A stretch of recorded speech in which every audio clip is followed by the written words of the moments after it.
Bon, salut tout le monde, bienvenue dans ce nouvel épisode de notre série de podcasts Programming Toolkit.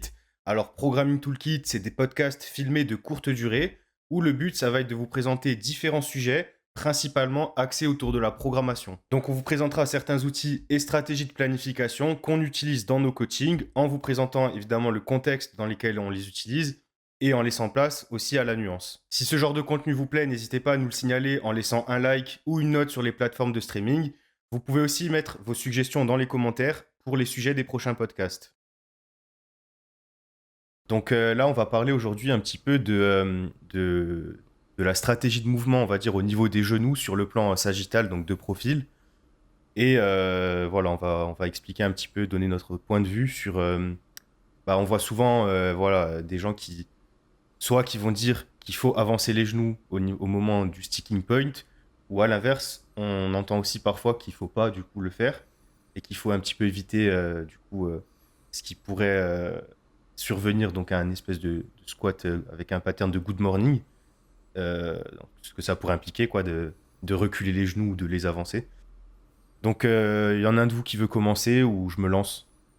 Ouais, bah écoute, je voudrais juste faire un petit disclaimer, à savoir que c'est la deuxième fois qu'on enregistre ce podcast, Ah parce qu'il oui. se trouve qu'il y a un Ah ouais, ouais. incapable, Il y dont a je un ne, imb... je Non, ne je dirais pas citerai le pas nom, le je dirais pas nom, le nom. je ne citerai pas le nom, C'est Ben, c'est Ben. qui a été incapable d'enregistrer le son, donc Ouais les gars, ça va être un peu réchauffé, mais bon, on va faire... C'est refilmé une semaine après, hein. Bon, du coup, revenons aux choses sérieuses. Oui, l'idée c'est de discuter effectivement de la stratégie de mouvement en fait sur la phase concentrique d'un squat et justement cette balance flexion de hanche, flexion de genou. Est-ce qu'il faut l'influencer volontairement ou est-ce qu'il faut laisser la pomme tomber près de l'arbre naturellement? Je sais pas si c'est toujours les l'expression, belles je métaphores sais pas si c'est de Ben. l'expression la plus adaptée, mais c'est ce qui m'est passé par la tête. Voilà. Donc, c'est vrai qu'il y a eu pas mal de vidéos qui sont passées sur les réseaux, voilà, de gens qui ont pu donner leur avis là-dessus. Euh, il y a aussi toujours un peu cette version historique du squat. Faut pas ramasser en dos. Et donc, il y a un peu la notion esthétique des fois qui vient s'intégrer dans le débat, qui, je précise tout de suite, pour moi, n'est pas un critère. Non. Euh, et, et donc, effectivement, on peut avoir soit un squat qui, on pourrait le dire, se fait un peu en une seule phase, c'est-à-dire que au, au démarrage de la poussée, de la phase concentrique, il y aurait une fermeture simultanée progressive enfin, une extension progressive des hanches et des genoux, ou euh, des fois sur des charges élevées, ou en tout cas chez certains pratiquants, dans certaines circonstances, une remontée d'abord des hanches, ce qui fait que finalement bah, on diminue la flexion de genou et on augmente la flexion de hanche. Et puis en général, cette trajectoire va ensuite s'accompagner d'un réengagement, ce que certains appellent réengager les genoux, à peu près au niveau du sticking point, quand justement la demande sur la flexion de hanche est assez importante pour faciliter tout simplement le lockout. Voilà à peu près pour Ouais. le contexte, on va dire, biomécanique. On essaiera d'illustrer ça aussi par un petit exemple visuel. Ouais. Euh, Juste pour compléter un petit peu l'information, c'est que c'est une queue du coup qui a été pas mal avancée, hein, comme Ben l'a expliqué sur les réseaux. Donc c'est ce réengagement des genoux sur la phase concentrique, la phase qui est un peu ouais le sticking point de l'athlète. C'est quelque chose qui a émergé aussi pas mal avec tout simplement l'arrivée de cette méta un peu low bar. Forcément, on avait des athlètes qui avaient tendance à se délocaliser un petit peu plus vers l'arrière sur la phase excentrique du coup en allant chercher la depth et en remontant, donc pour se permettre de reprendre un petit peu de l'équilibre, je pense que cette notion d'équilibre, on pourra en rediscuter ensemble, venez à engager ses genoux, si on veut, hein, de se réaligner, de créer une sorte de poussée vers l'avant afin de créer, entre guillemets, un second temps dans le squat où il pouvait se remettre en équilibre, repartir vers l'avant et éviter soit un grind énorme, quoi, tout simplement, et de ramasser tout en dos, entre guillemets. Et c'est quelque chose qui maintenant est hyper commun. Je pense qu'il y a même certains athlètes qui le font sans s'en rendre compte en fait, hein. C'est vraiment quelque chose qui est Ouais. Comme on a ouais, dit, abordé très facilement quoi. comme on a dit, c'est une stratégie de mouvement que parfois le corps met en place par lui-même Mm. et ça peut être intéressant de l'observer éventuellement et de pas forcément chercher à contrer ça à tout prix. En tout cas, Mm.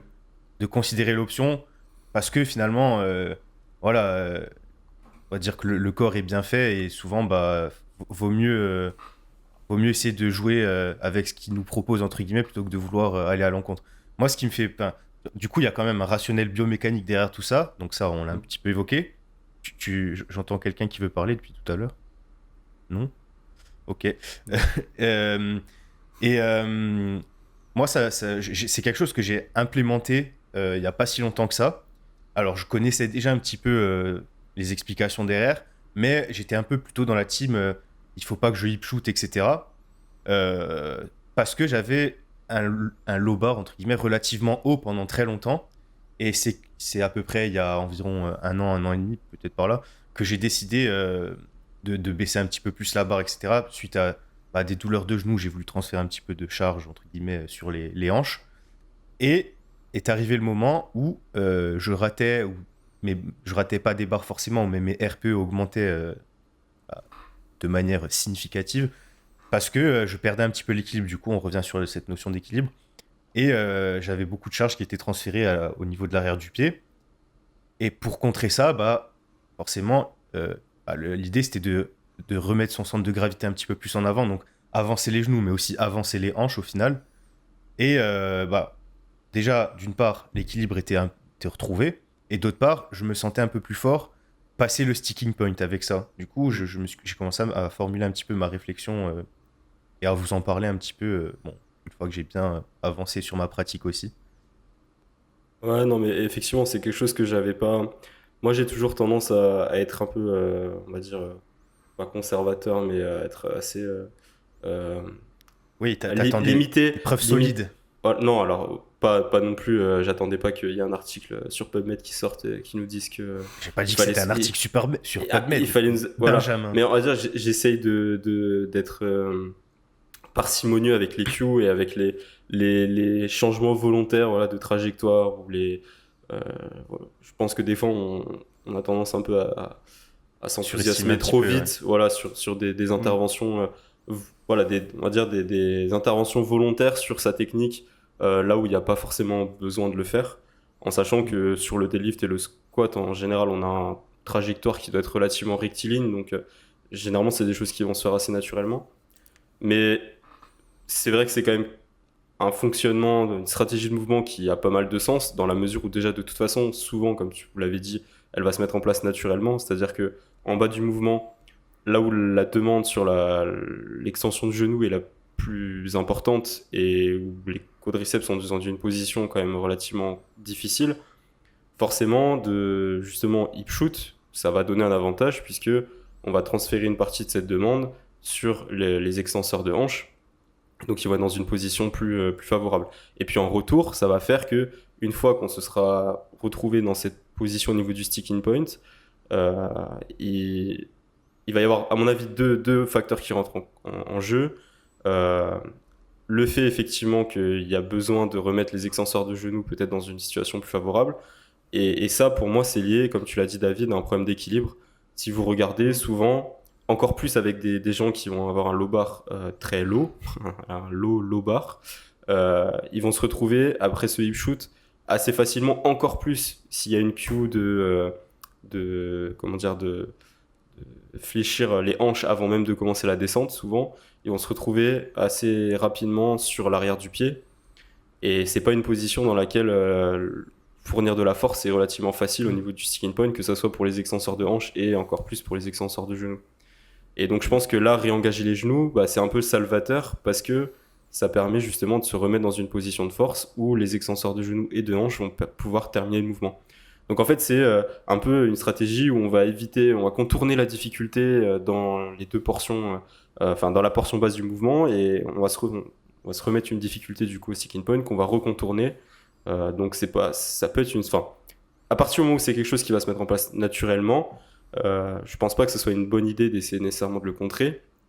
Et je pense que justement, moi, ça m'a permis de réfléchir aussi à ma pratique et de me dire que c'est quelque chose que je vois apparaître effectivement sur des intensités élevées et je suis pas forcément préparé à l'accepter et à justement réengager mes quads de manière efficace au bon timing, parce qu'il y a une notion de timing qui est importante euh, pour réussir justement cette transition dans les deux phases du mouvement.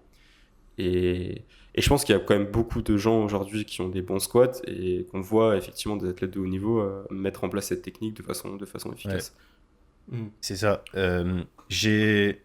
Je voulais dire quelque chose, c'est que tout à l'heure, tu parlais de low bar. Moi, je trouve que le fait que la charge shift un petit peu sur l'arrière du pied, c'est d'autant plus exacerbé, entre guillemets, quand Mm. on a un super low bar, entre guillemets. Et c'est pour ça que moi, je suis revenu un peu de ça aussi. C'est que je voyais souvent des athlètes comme ça, et dans mon entourage, hein, je leur passe un salam, comme on dit, euh, qui, euh, qui avaient tendance souvent à dire, ouais, j'ai raté une barre parce que c'est la technique, c'est la technique. Et moi, à l'époque, je me disais, bon, d'accord, probablement parfois c'est la technique, mais je pense qu'ils surabusent de l'excuse, entre guillemets. Mais au final, c'est vrai que quand tu as une technique un petit peu qui est extrême, entre guillemets, ou alors où tu as voulu pas suroptimiser, mais vraiment optimiser au maximum, euh, pas ta force, mais ta biomécanique sur ton mouvement, quoi, tu auras tendance à souffrir un petit peu plus des petites déviations techniques, Mm. alors que quelqu'un qui a une technique un peu plus conventionnelle, entre guillemets, il pourra accepter un plus grand pourcentage de déviations techniques parce qu'il pourra se rattraper plus facilement que l'athlète qui, par exemple, sur la Q, parce qu'il faut la conscientiser. Là, on parle de la Q conscientiser d'avancer les genoux. On ne parle pas de ceux qui le font parce que ils le font sans le vouloir, entre guillemets. Ça, Mais c'est une mon fois qu'on cas. l'a une fois qu'on l'a conscientisé, il y a une notion de timing, je pense, comme tu dis, Ben. Et je pense que le timing, au final, tu l'observes un peu avant d'avoir conscientisé la Q. Forcément, je pense que, bah voilà, comme j'ai dit tout à l'heure, vaut mieux aller dans le sens de ce que nous propose comme stratégie de mouvement son corps. Je dis pas que c'est tout le temps le cas, parce que forcément, on va pas dire à un débutant, bon, bah vas-y, squat comme tu veux, et on va faire ce que te montre, on va se mettre dans cette position, parce que voilà, forcément. Là, on parle d'un athlète qui a un petit peu d'expérience, qui a un peu une technique déjà maîtrisée, entre guillemets. Bah, je voulais revenir sur ça justement. Autant l'aspect optimisation du coup, donc conscientiser la Q et mettre, comment dire, mettre en place tout simplement cette Q là du coup de réengager ses genoux pour venir combler soit un manque d'équilibre, soit un low bar assez spécifique pour l'athlète. Je trouve ça intéressant, je pense que tous les trois on est bien d'accord là-dessus. Autant je mets quand même un petit peu mon veto sur l'aspect un peu cache-misère entre guillemets que peut avoir cette Q. C'est que justement, étant donné que c'est une Q quand même qui est, comme on l'a expliqué, qui est largement utilisée par des athlètes, de façon conscientisée ou pas, pas mal de jeunes athlètes, justement, David, enfin du moins jeunes dans leur pratique, vont mettre en place cette Q-là, alors que justement, on flirte déjà avec des problèmes de standard. C'est-à-dire que forcément, comme on l'a expliqué, ils sont sur du très low bar parce qu'ils pensent que c'est une optimisation qui peut leur servir directement. Problème, c'est que vu qu'ils sont sur du très low bar, sur quelque chose de pas forcément maîtrisé, ils vont avoir tendance justement à louper leur barre car ça demande un degré d'exigence supérieur. Donc ils vont chercher à compenser ça en mettant en place donc ce hip shoot et ensuite cette avancée de genou. Sauf que à terme, je pense que pour l'athlète qui est comment dire débutant, voire à la limite début d'intermédiaire, c'est pas forcément pertinent. Peut-être quelque chose d'un peu plus conventionnel au début, peut-être de travailler avec des variations, ça peut être pratique, que l'athlète arrive à comprendre les enjeux sur son mouvement comp, et de comprendre ce qui peut être intéressant pour lui ou non, de voir si ça paye aussi, parce que tout simplement, on peut avoir ce low bar, on peut créer on peut utiliser cette Q pour justement venir compenser ce manque d'équilibre, mais si au final l'athlète, ça lui convient pas d'un point de vue de son anatomie, entre guillemets, de sa mécanique, que ça puisse créer des douleurs pour X ou Y raison au niveau des genoux, etc. C'est pas forcément le plus malin non plus. C'est pas parce que c'est utilisé largement par beaucoup d'athlètes que ça est forcément bénéfique pour tous. Il y a aussi de ça. Donc, autant l'aspect individualisation et performance est hyper intéressant. Moi-même, c'est une Q que j'ai mis en place très largement de par mon manque d'équilibre. Ça, on en avait déjà parlé avec Ben, mais tous les deux, on est des athlètes qui ont des gros, gros problèmes d'équilibre. On peut pas squat à plat. C'est pas faute d'avoir essayé vraiment, parce que je sais qu'il y a des gens qui vont se dire ah ouais, mais ils disent ça, mais c'est parce qu'ils sont jamais vraiment. Non, vraiment, on a essayé. C'est-à-dire que quand on descend à vide, on fait un squat à vide, on est capable de tomber vers l'arrière. Vraiment. C'est pour ça qu'on squatte vraiment qu'en chaussures d'haltéro. Tu me dis si je me trompe, Ben, hein, Et, Non, mais, et ça, c'est ça. et ça se dit mais athlète. euh, et donc c'est une queue que j'ai dû mettre en place parce que étant donné que j'ai un low bar qui est pas non plus faramineux, mais voilà, un low bar, ces problèmes d'équilibre, j'ai tout le temps l'occasion de délocaliser vers l'arrière. Il se trouve que naturellement mon corps s'est mis à compenser avec mon rachis lombaire qui s'est renforcé, mais sans cette cue là, je squatte pas de 80, comme ce que j'ai pu faire en comp, clairement. Donc c'est pour ça, c'est hyper intéressant pour des athlètes qui comprennent la chose, qui la conscientisent, qui comprennent les enjeux derrière. Pour autant, sur des athlètes un petit peu plus débutants, qui ont encore pas mal de choses à construire, que ce soit techniquement, en termes d'hypertrophie, etc., c'est peut-être pas la priorité numéro 1, je pense, du moins dans la prise en charge de l'athlète. Ah oui, il y a clairement une histoire d'expérience et de niveau de maîtrise technique, hein. Pour moi, ça, c'est déjà une technique un petit peu, ou même carrément avancée. C'est pas quelque chose c'est pas une cue que je donnerais à à un athlète débutant. Et d'ailleurs, pour continuer un petit peu dans les cues avancées et aussi dans la stratégie de mouvement au niveau des genoux, là, c'est plus sur le plan sagittal, donc c'est plus de profil, mais sur le plan frontal, donc vue de face. Je sais qu'il y en a aussi qui jouent aussi sur le degré de rotation interne-externe, qui vont voilà, essayer d'avoir une rotation interne en bas du mouvement. Et plus ils vont et arriver au sticking point, ils vont ouvrir les hanches du coup pour avoir un petit peu ce même effet. Mais je pense que de profil, ça donne aussi cet effet de genou qui avance. Donc oui, légèrement, on peut potentiellement jouer sur les deux plans. Alors sur le plan frontal, comme j'ai dit, à rotation interne-externe, c'est pas un sujet que je maîtrise forcément. Je l'ai observé, je l'ai jamais fait ou alors pas consciemment sur moi. Ouais, voilà, et je l'ai jamais trop Q, mais c'est quelque chose que je suis quand même en train de... Voilà, mais c'est toujours dans l'idée d'avoir un athlète, voilà, une optimisation très avancée du mouvement. Après, voilà, ça correspond en fait à la même stratégie, hein. Oui, voilà. Ça a les mêmes aboutissements, on va dire, au niveau... Peut-être pas musculairement parlant, on va dire. Mais non, en tout cas, mais c'est pour le ratio, on va dire...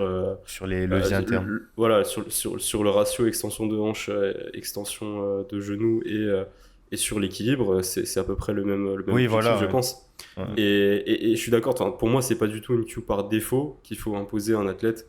Parce que, voilà, quelqu'un qui n'aurait pas un hip shoot ou sur des charges sur lesquelles le hip shoot se manifesterait pas, pour moi, réengager les genoux, et pour l'avoir testé un peu de façon peut-être absurde sur certaines répétitions, ça aboutit plutôt à une perte d'équilibre vers l'avant. Donc Ouais. il faut que ça soit dosé.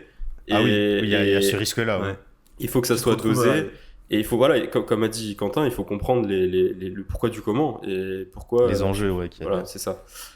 Et donc, c'est pas quelque chose qu'il faut, à mon avis, imposer à un athlète. Pour moi, c'est plus si on s'aperçoit, par exemple, que l'athlète hip shoot et ensuite reste sur l'arrière du pied, a du mal à un sticking point très marqué, avec une sensation de déséquilibre et une sensation un peu.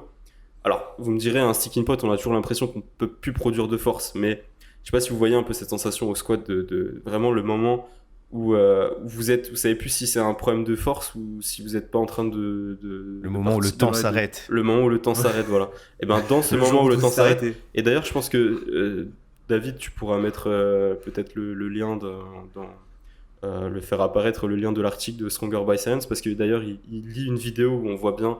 Alors c'est sur un high bar squat, mais ça, comme quoi c'est aussi applicable. Oui, c'est pas qu'une question de position de la barre, on a peut-être exagéré un peu le trait. Je pense que c'est surtout une question de degré de flexion, de hinge, etc. C'est ça. Puisque même sur un high bar squat, quand on va arriver sur un squat bar haute, quand on va arriver sur des pourcentages trop élevés, trop près de l'échec, la stratégie naturelle pour 95% de la population, ça va être aussi la même, de hip shoot. Voilà, c'est juste que le degré de hip shoot et on va dire le degré de flexion de hanche et de genou sera différent, mais la stratégie de mouvement restera la même. Et on voit assez bien l'illustration de cette capacité à vaincre le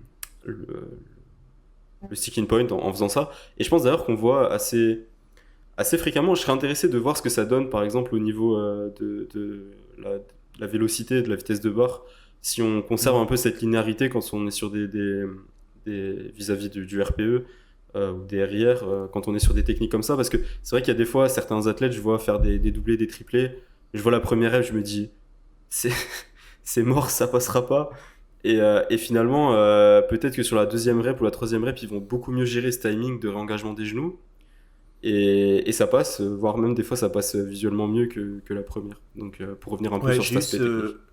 Ouais, j'ai eu exactement ce problème-là actuellement, là, dans mon blog, j'ai un squat high bar et un squat low bar. Et justement, là, j'ai expérimenté, vu qu'on avait ces notions auxquelles on avait discuté ensemble, bah, du coup, déjà la semaine dernière en soi. Mais qu'on enregistre maintenant. Mais c'est quelque chose que j'ai expérimenté également sur le high bar, étant donné que j'avais justement tendance à délocaliser un peu vers l'arrière, mais que je compensais naturellement avec mon point fort lombaire, si on veut, sur mon squat. Et c'est vrai que c'est quelque chose que j'ai remarqué, c'est que vraiment j'ai des séries de x5, et ça n'a aucun sens, quoi. Je peux avoir la 4e voire 5e rep avec une vélocité supérieure. Donc encore une fois, ça fait un petit rappel sur la notion de RPE, comme quoi la vitesse uniquement ne suffit pas à expliquer, à qualifier le RPE, quoi. Je suis pas sûr que la vitesse, en tout cas la vitesse moyenne concentrique, capture ce phénomène-là. Par contre, tu peux peut-être regarder au niveau de la vitesse pic, ou alors mais à l'inverse, la vitesse minimale. Ouais, voilà, la vitesse minimale, plutôt, pas à la la pic. limite, ouais. Ouais. Et peut-être que là, à ce moment-là, tu pourras voir. Mais dans tous les cas, ce qui ressort un petit peu dans l'article, c'est que quand on a le phénomène de hip shoot, il y a un moment où les hanches montent et la barre et les épaules, elles bougent plus, donc la barre bouge plus. Ouais, Donc ouais. la vitesse, elle est nulle, hein, Ouais, je entre pense guillemets, elle est qu'effectivement, nulle à un certain point. La Donc, y a vitesse aussi ça. ou l'accélération Ouais. sur Peut-être que le la début de la phase concentrique. Ouais. Ouais, peut-être que la différence, ça va être jouer sur justement la vitesse minimale qui sera pas nulle, mais un petit peu plus élevée dans le cadre de l'athlète qui va réengager les genoux. Et aussi, ensuite, il y a quelque chose que j'aimerais évoquer, on l'a brièvement évoqué tout à l'heure, c'est l'équilibre et le fameux tripode qu'on entend souvent, sur lequel je suis globalement d'accord, entre guillemets, dans le sens où c'est bien de répartir la charge de manière équivalente au niveau du pied. Par contre, cette notion de hip shoot, etc., elle vient avec la notion de le phénomène de mettre de la charge dans l'arrière du pied. Pour moi, le tripode, il peut être un petit peu, en fonction de sa technique et de sa stratégie de mouvement, il peut être un petit peu modulé pour correspondre un petit peu plus à l'athlète. Et ça me dérange pas si un athlète a, par exemple, au lieu d'avoir le fameux 33-33-33, se retrouve avec 40-45 sur l'arrière du pied à un moment du mouvement, pour autant qu'après il retrouve un petit peu l'équilibre grâce au fait d'avancer le genou. Ouais, je pense même qu'il y a même plus de marge que ça. Enfin, de toute façon, quand tu vois Oui, voilà. Oui, ça peut être même plus les squats extrême, et à les mon avis, techniques. Ouais. Et je pense que ça, c'est quelque chose qui, dans ma pratique personnelle et même peut-être dans ma façon d'appréhender le mouvement, m'a nuit un peu aussi. C'est il y a quand même il y a eu beaucoup de bruit, je dirais pas pour rien, mais avec le routing, le tripode, etc. Dans la pratique, je pense qu'il y a effectivement beaucoup plus de liberté et je pense que de contraindre ces choses-là à des standards très, très fermés, finalement, nuit à pas mal d'athlètes et a plutôt tendance à empêcher une fois de plus de trouver la bonne solution. Typiquement là, si je m'aperçois que je hip shoot sur des charges élevées et que je pars sur l'arrière, bah peut-être que la bonne solution, c'est pas forcément de combattre ce hip shoot, mais plutôt d'apprendre justement à engager mes quads. Pour venir compenser la Voilà, et au cours du mouvement, effectivement, bah, l'équilibre, le ratio des flexions des différentes articulations va être modifié. La position finalement où je place le poids sur mon pied va aussi être modifiée. Et alors si derrière le résultat c'est que je rajoute 20 ou 30 kilos sur mon squat et que je me casse pas la figure en arrière sur une barre qui est difficile, quoi. Oui, c'est ça. C'est pas une cue qui vous rendra plus fort, entre guillemets, mais qui optimisera du coup le mouvement. Donc oui, il y a une notion de gain en charge, mais voilà, qui va pas être forcément vos quads, entre guillemets, vos muscles, ils vont pas devoir produire plus de force. Au contraire, l'idée c'est que ils aient à optimiser, du coup, à faire le moins d'efforts possible pour soulever le plus de charge possible. Ouais, c'est plus actif, hein, comment dire, mettre l'effort au bon endroit au bon moment de façon à éviter ces passages limitants dans le mouvement, quoi. Et au risque de vous surprendre, c'est pas le plus fort qui gagne une compétition, hein. C'est pas celui qui produit le plus de force qui gagne une compétition. C'est celui qui fait 9 sur 9. C'est celui qui, voilà, c'est celui qui fait 9 sur 9 en étant... Non, on va pas venir là-dessus. Hein. De 9 sur 9 tout le temps. Ah si, écoute, tu Tu fais Moi, j'ai 60, vu une 70, 80, 60, 70, Voilà, 80, 60, je ferai 70, ça à 80. la prochaine compète. Je ferai 100, 100 et 100. Voilà, 300 de total avec un 9 sur 9. Ouais, Non, mais tout ça pour dire que la queue est hyper intéressante et le gain en termes de stabilité et du coup de construction de votre squat peut être vraiment très intéressant. Mais forcément aussi, ça demande un degré d'exigence. Et quand je parle d'exigence, je parle de concentration et de travail, de conscientisation de la queue un peu plus important. Forcément, si on est sur un low bar assez conséquent, délocalisation de la contrainte sur l'arrière du train, si on veut, et que pour compenser ça, on doit justement re-engager nos quads au bon moment, nos genoux vers l'avant. Voilà, ça demande quand même une certaine sérénité, entre guillemets. Des athlètes qui ont un petit peu d'anxiété pré-lift, etc. Bon, bah là, ça peut être... voilà, ça peut, entre guillemets, aggraver le truc, si on veut. C'est que vu qu'il y a pas mal de choses à penser, entre guillemets, soit l'athlète arrive, entre guillemets, à un peu l'internaliser, à force de répéter le mouvement, voilà, que ça devienne juste naturel pour lui de réaliser ce mouvement-là. Soit d'être capable justement de se dire, ah là j'arrive sur une charge quand même, comme tu l'as expliqué Ben, tu arrives sur des pourcentages qui sont assez conséquents pour l'athlète. Là voilà quoi, j'ai cette technique, j'ai ces standards-là à réaliser et il faut que je sois exigeant par rapport à ça pour bien exécuter le Ouais. mouvement parce que sinon là l'athlète au final comme on l'a dit, soit au final il se retrouve quand même à partir vers l'arrière et bon c'est pas fou, soit au final il se retrouve à partir vers l'avant et là il se fait décapiter quoi. Alors je sais pas ce qui est le pire, partir vers l'avant ou partir vers l'arrière, mais voilà, c'est quelque chose qui est intéressant en termes de gains, mais ça demande quand même aussi une étape de préparation, si on veut, de discussion aussi avec le coach pour voir comment il peut mettre ça en place, sur quel mouvement, sur quelle tranche de répétition.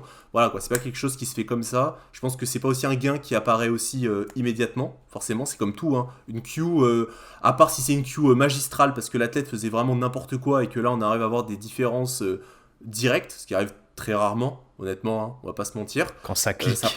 Ouais, alors là, ouais, le fameux déclic, le Ouais, déclic voilà. de la force, ce qui est très Le rare, mythe. honnêtement, hein. Ça met vraiment du temps, ça met des semaines, ça se prépare bien, et voilà quoi. Donc c'est pas.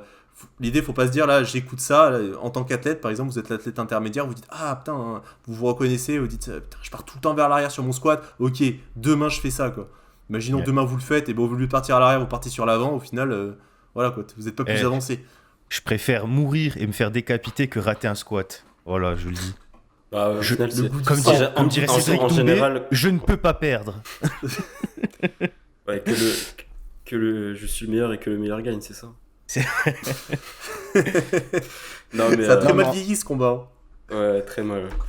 Après, moi, j'aurais tendance à dire que si tu te fais décapiter, il y a peu de chances que t'aies 3 blanches. Mais bon, c'est. Ouais. Après, ça dépend. Si t'as raqué la barre et après tu te fais décapiter, tu meurs, mais tu meurs avec ton 9 sur 9. Bon, les gars, ça sera l'objet d'un autre podcast. Ouais, ça. je pense que là, il est temps de. Il est temps de J'ai juste conclure. un dernier point à dire. Tout à l'heure, Ben, à un moment, tu parlais un petit peu de dosage pour avancer le genou. Et ça me rappelle que je vous avais envoyé une vidéo sur notre groupe WhatsApp où je fais une série au squat, je crois que c'était une série de 5 à 200, où justement, je disais que, en fait, au départ, sur mes séries, au début, sur mes premières reps, pardon, de ma série, j'avais tendance à avoir une avancée des genoux trop importante. Et Ouais. ce qui faisait que j'avais l'impression que mes hanches, elles étaient limite carrément sous la barre, même un petit peu en avant de la barre parfois, et que ça pouvait me déséquilibrer justement vers l'avant. Et je me suis rendu compte qu'au fur et à mesure, bon déjà parce que c'est une technique que je maîtrise pas à 100% encore, mais au fur et à mesure, avec le feedback des reps précédentes, j'ajustais petit à petit. Et en fait, quand tu regardes la première et la dernière rep,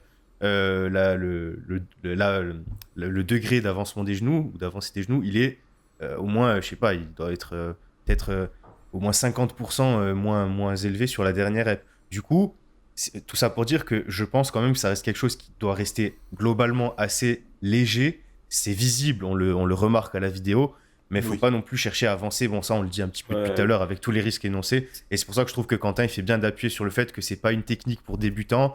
Le débutant, comme tu disais, Quentin, il a pas besoin qu'on lui rajoute une queue supplémentaire à toutes les autres queues, voilà, et Il y a d'autres ça va priorités, surcharger clairement. d'informations Je pense son que- cerveau, voilà, alors que là, il est sous une barre, il doit forcer, quoi. De toute façon, il faut déjà voir si le mouvement, c'est peut-être quelque chose qui se met en place tout simplement naturellement. Donc c'est pas quelque chose que effectivement je forcerai en première intention. Et c'est dépendant de votre technique aussi. Et puis, alors ça fera peut-être l'objet d'une autre discussion, mais finalement c'est toujours le problème avec les techniques extrêmes, parce que du coup ce que tu dis c'est que tu as besoin de quelques reps des fois sur tes séries pour t'ajuster. Ça peut poser le problème de l'exécution sur un single ou un max finalement. En compétition. C'est un peu comme voilà, c'est un peu comme un squat très large ou un sumo avec on va dire des optimisations particulières où tu te retrouves un peu dans la balance entre optimisation et puis reproductibilité de ton mouvement et prédictibilité de ton mouvement quand tu vas avoir besoin de produire un effort maximal. Je me souviens qu'il y avait un post, et Mike qui avait fait un post à un moment là-dessus sur le fait qu'il squattait sumo au début de sa carrière, mais qu'en fait, à chaque fois qu'il arrivait en compétition, c'était kit ou double de savoir s'il allait vraiment être à la depth ou pas, et selon l'exigence des arbitres, etc. Donc je pense que c'est pareil, dès qu'il y a une notion de technique, de cue technique, de choses qui dévient un petit peu de l'ordinaire ou qui va un peu dans le spectre des extrêmes, il y a cette notion de prédictibilité à prendre en compte et de réplication et technique. Voilà, de savoir si vous êtes capable de reproduire tout le temps la même technique et surtout de la reproduire de façon prévisible au moment où vous en avez besoin. Et donc il y a une balance, voilà, peut-être qu'effectivement cette technique sur le coup vous pouvez peut-être sortir 5 ou 10 kilos de plus, mais en fait c'est qui tout double. Est-ce que c'est vers ça que vous devez tendre? Il faut aussi avoir de la pratique, je pense, derrière. Ça, voilà, pour moi, ça c'est quelque chose qui peut s'améliorer avec la pratique. Évidemment, ça c'est sûr. Et même avec l'expérience. Hein. On voit pas mal de lifters récemment, certains nos Français niveau mondial au squat où au final, ça se passe super bien sur l'ensemble de la prépa et on les voit valider qu'un seul squat. Là, j'ai un exemple en tête, on n'est pas sur le squat, mais c'était aux derniers Europes, c'était Naoro en 83. Il loupe son second essai à 360 et quelques, mais quand même bien largement, au milieu de mouvement. Il rajoute 20 kilos, quand même, pour le world record. Et cette fois-ci, il la passe. Ouais. Donc tu te dis, voilà, c'était typiquement l'exemple du kit ou double. C'est que de la technique et ce que David expliquait, c'est que c'était une erreur technique pour le coup. Parce que le mec a pu rajouter 20 kilos après avoir loupé son essai en passant la barre beaucoup plus facilement. Donc ça a été une erreur technique, certes, mais à la fin... que tu manques de force ou que tu manques de technique, la barre pas validée, elle est pas validée. Donc, les gars, ça arrive. Ne prenez pas cet exemple pour justifier vos ratés à la salle. J'allais dire, pour autant, c'est un mec de niveau, c'est un bon 70% des mises roofs de Basifit ne sont pas des mises roofs quand même. Je peux le préciser. Oui, c'est des trop grandes charges sur. C'est des mises fortes sur un corps pas assez musclé. Arrête là, tu vas. Là, moi je m'entraîne à Basifit, moi, donc je vais me faire des ennemis. C'est toi qui vas prendre des foudres, moi je suis dans mon garage tranquille. Ouais. Je vais avoir des problèmes. Enfin bon, voilà, je pense qu'on a fait le tour un petit peu du sujet. Q hyper intéressante sur des profils avancés qui sont capables de conscientiser la technique, mais pour des athlètes qui ont encore pas mal de choses à construire, un petit peu débutants voire intermédiaires, c'est pas forcément la chose sur laquelle on va s'orienter en premier, à part si c'est un athlète qui naturellement tend vers cette technique. C'est peut-être une piste à creuser, mais ça reste pour autant quelque chose de très intéressant. Éventuellement, si vous avez... C'est parfaitement maîtrisé comme conclusion, ça. Tu m'as bluffé, Quentin. On paraît presque que c'est la deuxième fois qu'on enregistre ce podcast, les gars. C'est bizarre. J'ai des flashbacks. C'est le Vietnam pour moi, c'est fou. Mais enfin voilà, donc dans tous les cas, on peut en discuter, que ce soit dans les commentaires de la vidéo ou même sur Instagram, on reste ouvert et puis on vous remercie pour votre écoute et à bientôt pour un nouveau sujet de Programming Toolkit. Ciao. Ciao tout le monde.